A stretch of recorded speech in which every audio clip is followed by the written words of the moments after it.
The horizon is a thin line of fire, a slow burn that stains the sky with shades of orange, crimson, and gold. The wind whispers through the cracked boards of the porch, rattling loose nails like a ghostly warning. John Callahan leans against the weathered railing, the coarse wood pressing into his palms. His boots hang just above the dusty ground, scuffed and dry, a testament to years spent walking this unforgiving land. The ranch stretches behind him, barren now. The corral sits empty except for the echo of hooves that once carried life through these fields. The barn door creaks in rhythm with the wind, as if it remembers the sounds of a better time, when laughter and cattle mingled in the dusty air. The house behind him is silent, hollow in its emptiness. Curtains flap gently from broken windows, and the faint scent of wood smoke still lingers, stubborn and lingering like a memory he cannot shake. John's eyes are fixed on the horizon. There is a light glint of metal far off, moving through the dawn haze. At first, it could be a trick of the rising sun, a glimmer off a rock, or the reflection of the sky on something he does not yet recognize. He squints, tugs the brim of his hat down further, and leans forward. Then he sees them clearly. Two figures moving steadily across the plain. Their forms are small at first, but their movement is deliberate.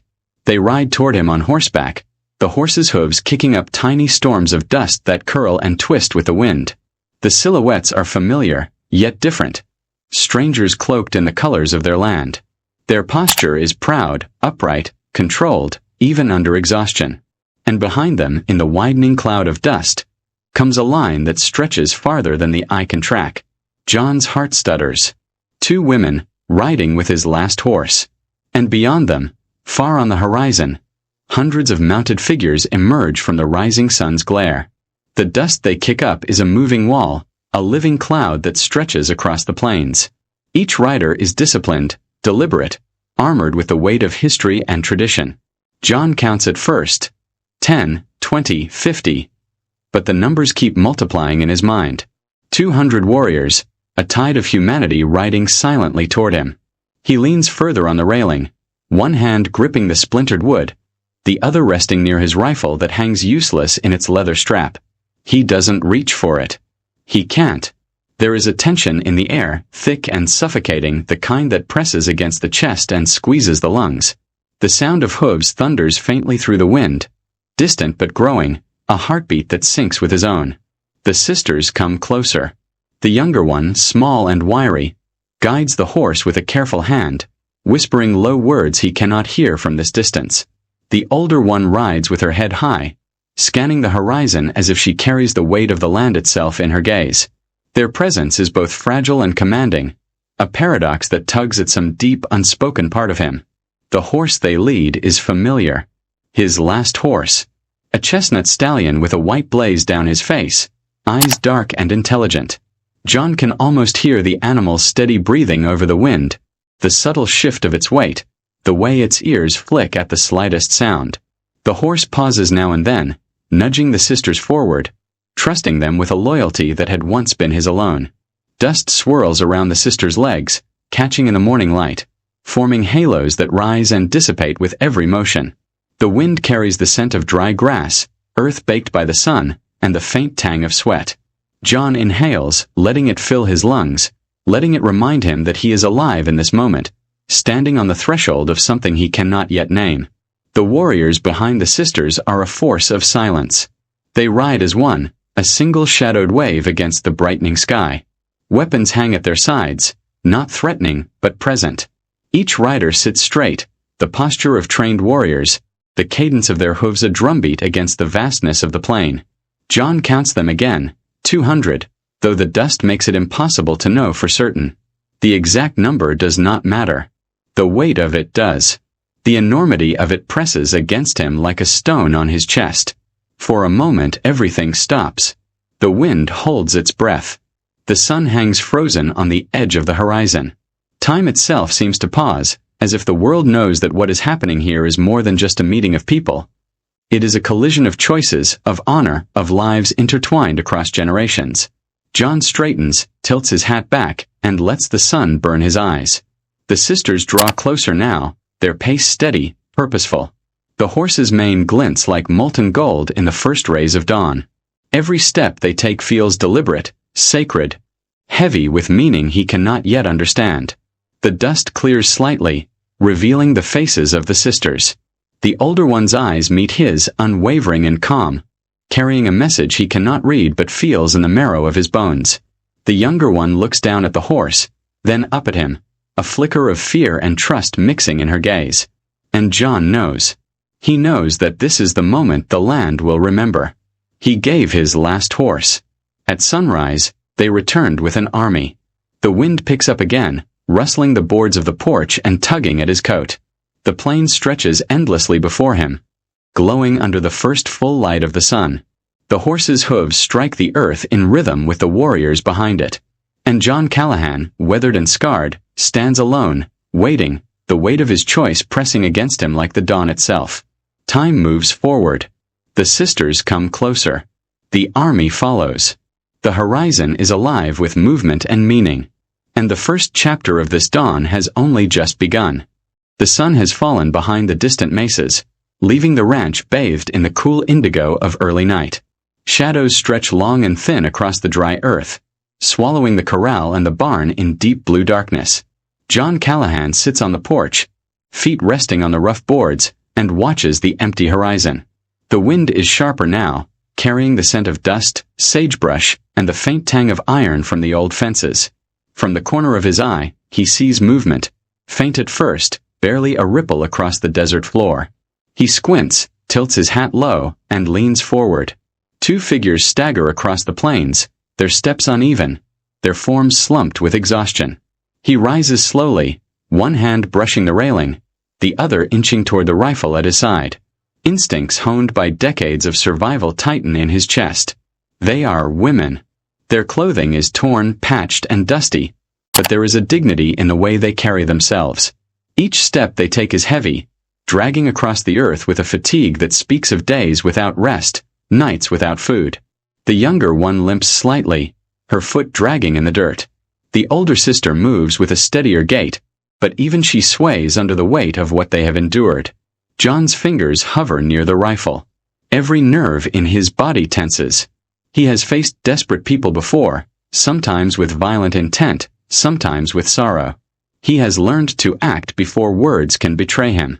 But something in the sight of these two stops his hand. He studies them closer. Their eyes are wide, rimmed with fatigue and fear. The younger one's lips are cracked and dry. The older one's hands shake slightly as she grips a worn leather strap, holding something invisible close to her chest. The wind picks up, tugging at the brim of John's hat. Dust swirls across the porch, brushing against his boots. He exhales slowly, letting the tension drain from his shoulders. They are not raiders. They are survivors. And they are pleading without words. The sisters reach the fence line. The younger one raises a trembling hand, hesitant, uncertain. She looks at the corral, at the barn, and finally at John. Her voice is barely a whisper, cracking in the dry night air. "Water, please." John swallows, the dryness in his throat echoing her plea. He opens his mouth, but no words come at first. The rifle feels heavy in his hand, the weight of it suddenly foreign. He studies them again. The younger sister's gaze meets his. Fear and hope intertwined in one glance. She is half-starved, ragged, trembling.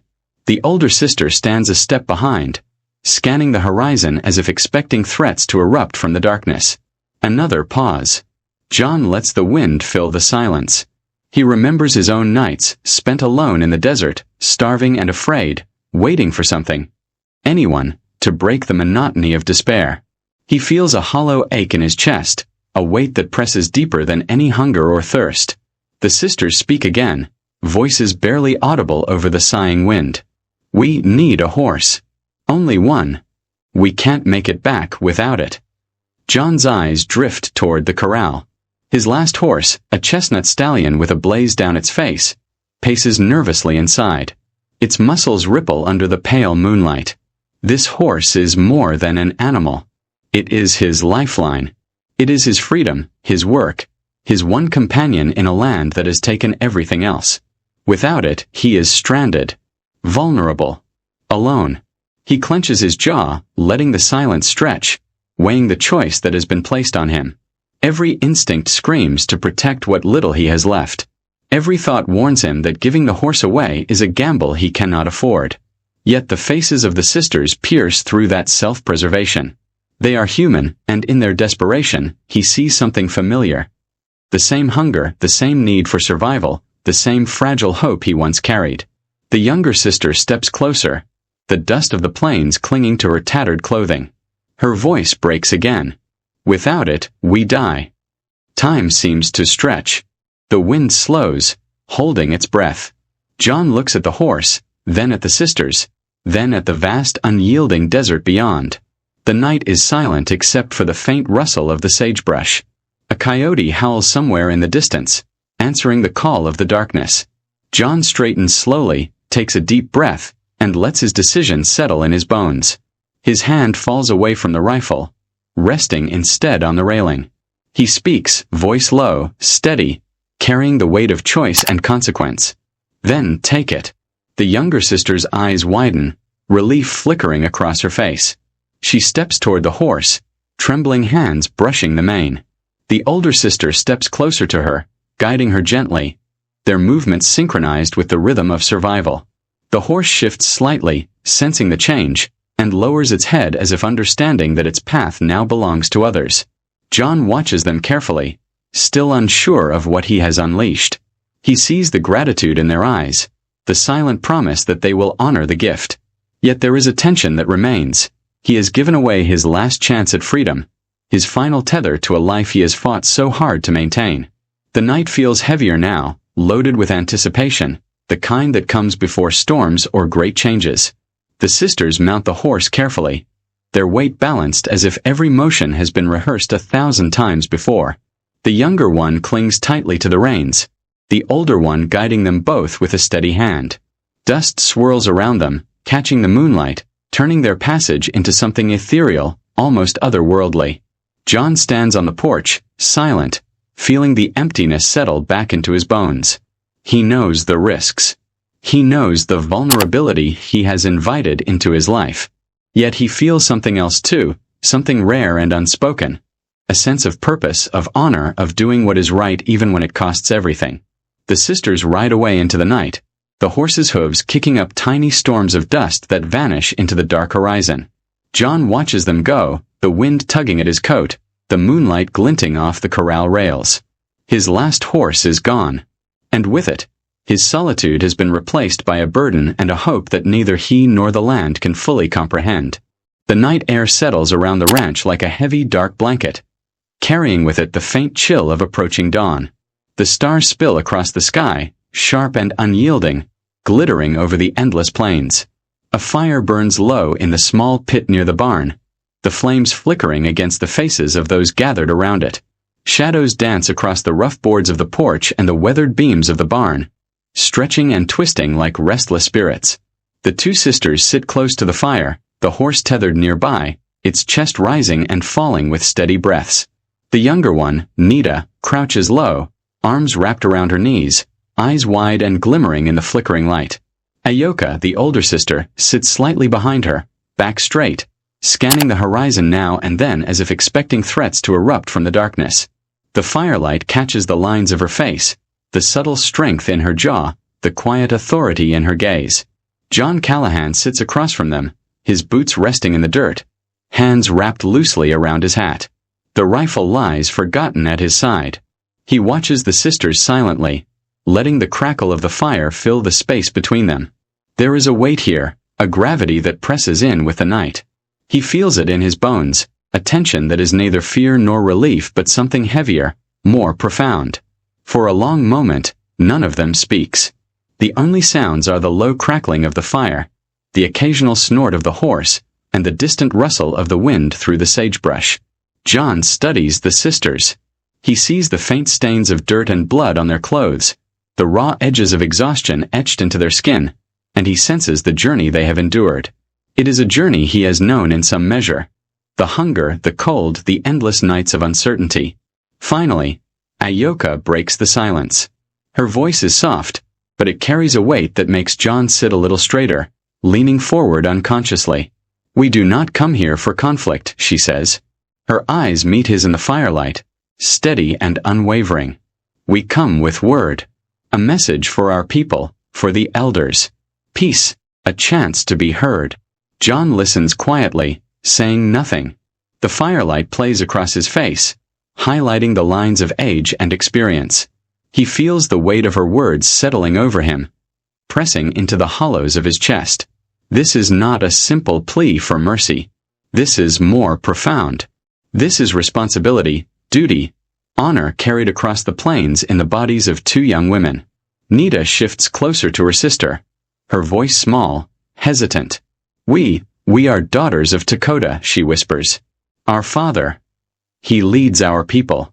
The message we carry. It is sacred. It is a bridge. It must reach them."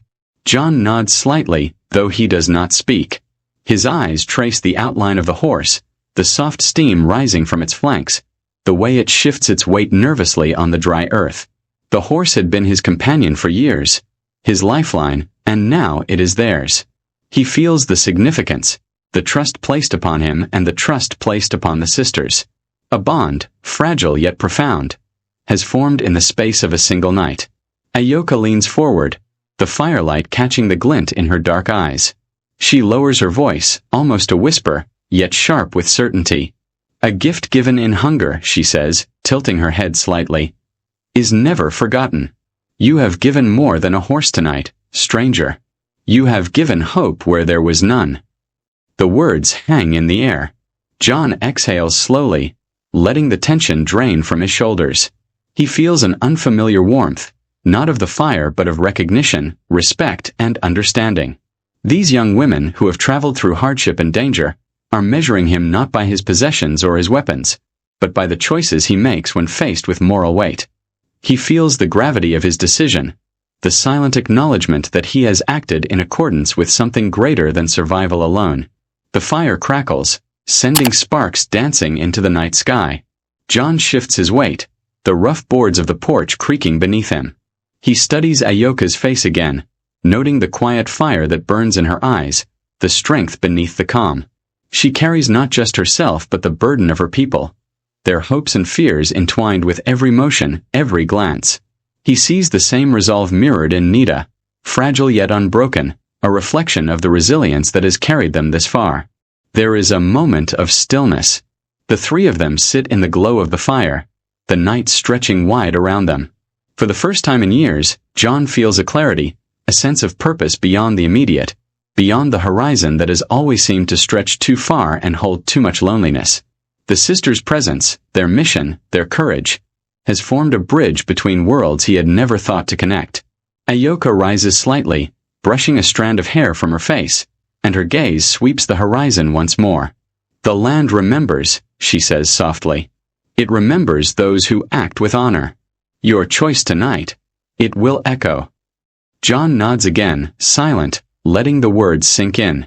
He feels a pulse of understanding, a connection that stretches beyond language, beyond culture. In the firelight, he sees the shared humanity between himself and these daughters of the desert, a bond forged in the crucible of desperation, trust, and courage. The night deepens. The fire burns lower, sending waves of warmth into the chill air. Crickets chirp faintly from the edges of the plains, and the distant howl of a coyote reminds him that the world outside the circle of light remains wild and unpredictable. Yet here, in this small glow, there is a fragile peace. A bridge has begun to form between him and the sisters, between their world and his. John shifts his gaze from the flames to the sisters again. He says little, letting silence speak for him. Words are unnecessary. The understanding between them is complete. They are daughters of an elder, carrying the weight of their people, and he has chosen to honor that mission, to respect it, to aid it with nothing but what little he has to give. Ayoka leans back slightly, the firelight softening around her face. She glances at her sister, then back at John. "Rest now," she says. "The night is ours for a little longer, but the journey continues at first light." Nita curls closer to the fire, her eyes heavy with exhaustion, and John watches her for a long moment. He feels the subtle shift in the air, the unspoken acknowledgement that something important has begun here. A bridge formed not by treaties or swords, but by choice, by honor, and by respect. The fire crackles again, sending a final shower of sparks into the night sky. Shadows stretch long across the plains, then fade as the flames burn lower. John Callahan leans back on the porch, hands resting on the rough boards, and allows himself a long breath. He feels the weight of their mission pressing softly against his conscience, a reminder that the smallest acts of courage and generosity can reach farther than one man could ever see. And in the glow of the fire, between the horse, the sisters, and himself, a bridge has begun to form. One that stretches quietly, invisibly, across the silent plains, carrying with it the promise of understanding, respect, and honor. The sisters ride off into the dark horizon, the horse's hooves kicking up faint clouds of dust that shimmer in the waning glow of the fire. Their figures shrink, then vanish into the night, swallowed by the vast expanse of the plains. John Callahan remains on the porch, shoulders slumped, the silence settling over him like a physical weight. The fire's last embers sputter, casting fleeting shadows across the corral and barn, then fading to nothing. He watches until only the wind moves, stirring the dry grass and rattling the loose boards of the porch. The ranch feels emptier than ever. The barn door hangs slightly ajar, creaking with every whisper of the wind. His boots press into the dirt, the familiar grit grounding him, yet he feels the absence of the horse, the absence of the sisters, and the absence of the life he once had. The air smells of sagebrush, dry earth, and smoke that lingers from the dying fire. Night has fully claimed the land, stretching endlessly in all directions, vast and indifferent. John leans back, resting his arms on the railing, head tilted to the sky. Stars pierce the darkness, distant, cold, unmoving. The moon hangs thin and pale, casting silver light over the empty corral. His thoughts drift unbidden into memory. He sees the war first. A dusty battlefield, smoke curling in the heat, the echoes of musket fire ringing in his ears. Friends fallen, names swallowed by the dust, faces of men he trusted fading into shadows. He remembers the orders, the fear, the instinct to survive, and the hollow victory of returning home while others did not.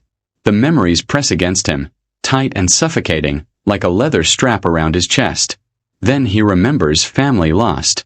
His wife's voice, soft and warm, calling from the porch of a house that no longer stands. Laughter of children that will never return. The suddenness of loss, the unbearable weight of absence. The ranch, once full of life, cattle and promise, now feels like a skeleton of its former self. Every post, every board, every empty stall is a testament to what time, misfortune, and human frailty have taken from him. John exhales slowly, letting the memories wash over him, heavy and relentless. The wind carries the distant howl of a coyote, sharp and wild, and he flinches slightly at the sound. It is a reminder that the world outside his porch is alive, untamed, and still dangerous. The darkness seems to press closer, and he wonders if he is truly alone or if the land itself is watching, judging him for every choice, every failure, every act of mercy. He shifts on the porch, hands rubbing the rough wood beneath him. His eyes trace the outline of the corral, then drift to the empty horizon. The moonlight glints off the fence posts, turning them into spectral sentinels that mark the boundaries of his solitude. He feels the weight of the night pressing down, heavy and unrelenting, a pressure that seeps into his bones. "Guess this is how a man runs out of tomorrows," he whispers to himself, the words carried away immediately by the wind. The phrase tastes bitter in his mouth, a recognition of mortality, of failure, of the loneliness that has become his companion. He does not repeat it. He does not need to. The desert seems to understand, echoing back only the sighing of the wind and the distant cries of the wild. The lantern beside the porch sways in the wind, the flame flickering weakly before steadiness returns for a moment, then fades again. Shadows stretch and contract across the porch, then dissolve entirely as the light dwindles. The movement is hypnotic, a pulse that matches the rhythm of his thoughts. Each flicker feels like a heartbeat, a reminder that he is still here, still alive, yet precariously perched on the edge of everything he has known. He remembers the corral full of cattle once, the smell of hay and leather, the sound of hooves and the low calls of animals mingling with human voices. He remembers mornings spent repairing fences, the satisfaction of labor, the quiet moments shared with those who loved him and were gone now. The memories bring both comfort and ache, a bittersweet reminder of what has been lost and what might never return. John's gaze drifts to the horizon again. The silhouettes of distant hills blend with the darkness, their edges softened by shadow. The wind carries faint echoes, the sigh of the desert as it stretches into infinity. He imagines the sisters riding still, their figures ghost-like against the star-strewn sky, carrying what he has given them across a land that is both beautiful and merciless. The thought brings a tightness to his chest, fear for their safety, hope that they survive, and a quiet pride in their courage. The coyote howls again, closer now, and John tenses, listening. The sound is mournful, lonely, a song of the wild that mirrors his own solitude. Another howl answers it, farther off, and the chorus blends with the whispering wind. He shifts slightly, feeling the chill creep into his bones despite the blanket draped over his shoulders. The darkness feels alive, stretching, waiting, and he remains still, unwilling to move, unwilling to speak, letting the silence envelop him fully. The embers of the fire glow faintly behind him, a tiny warmth against the night's cold. He glances back at them, imagining the way the sisters' eyes must catch the light, how the horse's coat must shine faintly in the moon. The memory of their gratitude lingers like smoke, curling and twisting in his mind, intertwining with the ache of loss and the weight of choice. He has given something essential tonight, something that cannot be measured or replaced, and yet the emptiness of the ranch presses on him more strongly than ever. He leans forward, resting his elbows on his knees, chin in his hands. The wind brushes past him, carrying the faint scent of dust and dry grass. The desert stretches endlessly, unbroken and silent, a reminder that he is alone. The ranch, his home, his life, all reduced to shadows and memories. He inhales deeply, letting the air fill his lungs, and exhales slowly, feeling the night settle over him like a shroud. The lantern flickers one last time, casting long, dancing shadows across the porch. The coyotes howl once more, their voices distant yet piercing. John closes his eyes briefly, letting the sounds of the night, the ache of memory, and the weight of solitude wrap around him. The night continues, heavy and unyielding, and John Callahan remains on the porch, sitting with the silence, his thoughts drifting through war, loss, and the slow decay of everything he once held dear. The land around him is vast, indifferent, but in its quiet, he finds a strange companionship, a witness to the choices made, to the sacrifices given, and to the life that lingers, tenuous and fragile, beneath the endless sky. The horizon is a wall of movement, a shifting cloud of dust that rises from the plains like smoke from a distant fire. Dawn creeps slowly over the mesas, the sky streaked with pale gold and soft rose, painting the desert in colors that seem almost unreal. John Callahan stands on his porch, eyes narrowing against the glare of the sun climbing over the horizon. Something stirs in the distance. Faint shapes, blurring in the dust, growing larger with each heartbeat. Then he sees them clearly. The sisters appear first, riding steadily toward the ranch. Nita leans low over the horse's neck, gripping the reins tightly, hair whipped across her face by the morning wind. Ayoka sits upright, calm, guiding them both with the precision of someone who has ridden these lands all her life. The chestnut horse, once his last companion, moves with grace and purpose, hooves striking the dry earth in a steady rhythm. But it is the figures behind them that make John's chest tighten.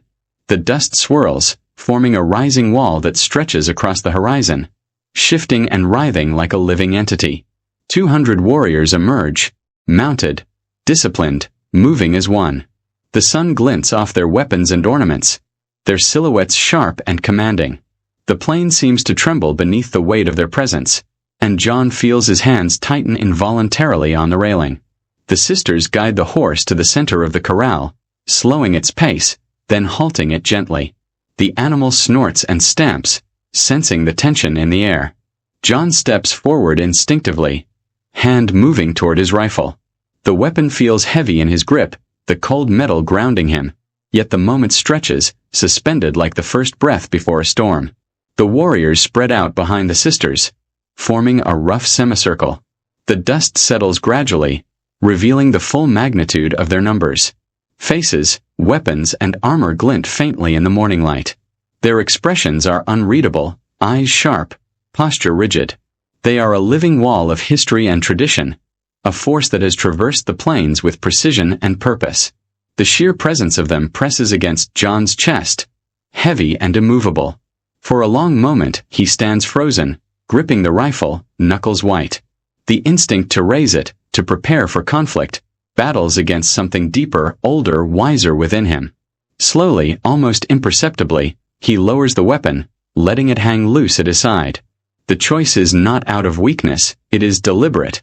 He stands unarmed, tall, shoulders squared, meeting the silence with nothing but his presence. The wind shifts, blowing dust in arcs across the corral. The horse stamps again, nostrils flaring, ears flicking nervously. The sisters remain calm, guiding it forward until it stops entirely. They dismount simultaneously, movements precise, synchronized, trained. Nita's small frame seems fragile in comparison to the waves of mounted warriors, yet she steps forward with confidence, eyes steady, carrying the weight of her mission without faltering. John's eyes move from the sisters to the warriors. The air is thick with tension, silence stretched taut like a bowstring ready to snap. The morning light casts long shadows, and every movement seems magnified, deliberate. He feels the weight of their gaze pressing against him, searching for weakness, searching for intent. Then, from the center of the formation, a single figure steps forward. The elder, Dakota. He is tall, broad-shouldered, a presence that seems to anchor the entire formation. His face is calm, weathered with age and wisdom, eyes dark and assessing. He moves slowly, deliberately, each step measured, the soles of his boots stirring dust but leaving no hint of urgency. Dakota stops a few paces from the porch, studying John. His eyes are sharp, unyielding, but not cruel. They are assessing, weighing, judging the measure of a man who has stood alone on a land that demands resilience and honor. The silence deepens. Even the wind seems to pause, carrying only the faint rustle of sagebrush and the soft snort of the horse. John straightens, shoulders back, chin raised. His heart pounds, but his expression remains steady, unreadable. He meets Dakota's gaze without flinching, though the enormity of the moment presses on him like the weight of the sky. He feels every second stretch out, each breath heavy with consequence. Finally, Dakota speaks. His voice is low but carries across the corral with authority that brooks no interruption. "This man," he says, pausing, letting the words settle in the heavy morning air, "gave what no other would. His name will not be forgotten." The words strike John like a blow and a bomb at once. Relief, surprise, and a strange warmth course through him. He had acted without expectation, without hope for recognition. Yet here it is, acknowledgement, honor bestowed in the most profound form. He feels the weight of the moment pressing against him, grounding him, yet lifting him in a way that seems impossible. The warriors behind Dakota remain still, silent, their gaze unwavering. There is no hostility in their eyes, no need for proof of intent. Their judgment has been rendered, and it is clear, definitive. The land itself seems to exhale, releasing the tension that had gripped the morning air. Dust drifts lazily around the riders, catching in the sun, and the plain is alive with movement yet strangely still, as though time itself has bent to accommodate this recognition. John shifts slightly, letting the rifle rest loosely at his side. He studies the sisters again, seeing the faint relief and pride on their faces. They have carried his gift to their people, and the acknowledgement of his act bridges a chasm he did not know existed. The air between him and the riders, between him and the sisters, is charged with understanding, respect, and unspoken communication. The horse stands quietly at the center of it all, breathing steadily, ears twitching at the sounds around it. Its presence is a reminder of the bond, the trust, and the act that began this encounter. Every detail feels magnified, the glint of sunlight on leather, the faint scent of dust and sweat, the subtle movements of the warriors' horses. The desert around them seems to hold its breath, bearing witness to the unfolding recognition. John exhales slowly, shoulders relaxing for the first time in hours. He feels the tension drain, replaced by a quiet steadiness, a certainty that he has acted rightly. The weight of his past, the loneliness of his ranch, the hardships endured, all converge in this single moment of acknowledgement. Dakota steps back slightly, signaling the completion of his judgment, and the formation of warriors seems to loosen imperceptibly, the energy shifting from scrutiny to respect. The sisters move closer to him, guiding the horse gently. their faces calm but radiant in the morning light. John nods slightly, acknowledging their presence, the mission they have carried, and the silent bridge formed between their people and his. The moment is delicate, profound, suspended in the crisp air of dawn, and he knows its significance will linger far longer than the fleeting light of morning. The plain stretches endlessly beyond the corral, the dust slowly settling as the sun climbs higher. The echoes of hooves fade, but the weight of their presence remains. John Callahan stands on the porch, rifle lowered, unarmed, but stronger, steadier, anchored by recognition, honor, and the knowledge that a single act of courage can ripple far beyond its origin. The morning is quiet now, save for the soft shuffle of horses, the distant wind, and the gentle creak of the corral fence. Yet the energy of the encounter hangs in the air, palpable, alive, a bridge formed in silence and acknowledgement. John breathes deeply, feeling the solidity of the earth beneath him, the warmth of the rising sun, and the profound weight of honor returned.